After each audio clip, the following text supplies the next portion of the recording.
Hello friend, मैं हूं शकील। आप देख रहे हैं शकील से यूट्यूब चैनल।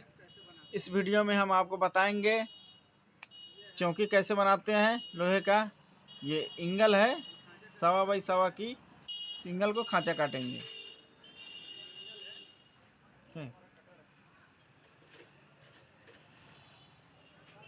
पहले हम चश्मा पहन लेते हैं ताकि आँख में कटर की चिंगारी ना उड़े।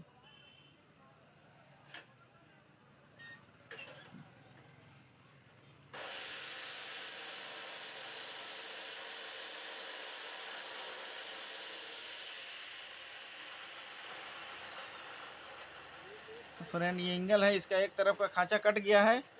अभी एक तरफ का काटेंगे ताकि ये बराबर बैठ जाए खांचे में।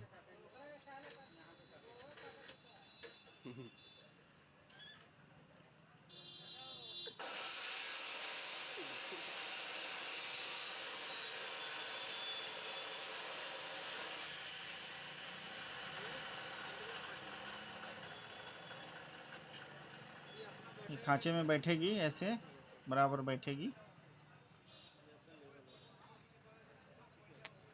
या तो चलिए शुरू करते हैं।